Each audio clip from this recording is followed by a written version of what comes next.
Hello friends, welcome back to my channel. இந்தந்த விஷயங்களெல்லாம் விட்டோம் அப்படின்னா நம்மளோட பயத்துலேருந்து நம்ம தப்பிச்சுக்கலான்னு லாஸ்ட் வீடியோவில் ஒரு டாபிக் பார்த்தோம். இந்த வீடியோவில் கடந்த காலத்தை பற்றி நம்மளை அதிகமாக புலம்பக்கூடாதுன்னு சொல்கிறாங்க. அப்படி புலம்பாமல் இருந்தாலே நம்ம தைரியமாக இருக்கலாமா? இப்படி புலம்புறவங்கள 2 கேட்டகரிஸாக பிரிக்கலாம். ஒருத்தவங்க என்னோடய பாஸ் தான் என்னோடய கஷ்டத்துக்கு காரணம்னு சொல்கிறவங்க ஒரு பக்கம் இருக்காங்க. முன்னாடியெல்லாம் நான் எந்த மாதிரி வாழ்க்கை வாழ்ந்துட்டு இருந்தேன் தெரியுமா, நான் இப்படி இருந்தேன் அப்படி இருந்தேன் அப்படியெல்லாம் சொல்லுவாங்க. ஆனால் இப்போல்லாம் அந்த மாதிரி வாழ முடியாமல் இருக்கேன்னு இன்னொரு பக்கத்தில் சொல்கிறவங்களும் இருக்காங்க. இந்த 2 விஷயத்தை கம்பேர் பண்ணி பார்க்கும்போது மோரார்லெஸ் சேம் தான். பிகாஸ் இவங்க 2 பேரோட ப்ரெசன்ட் லைஃப் சரியாக இல்லைன்னு நம்மளால் புரிஞ்சிக்க முடியுது.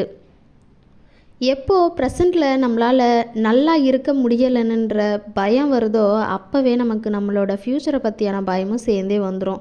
அப்புறம் வாழ்க்கையை பற்றியான பயத்தை கூடவே கொடுத்துரும்.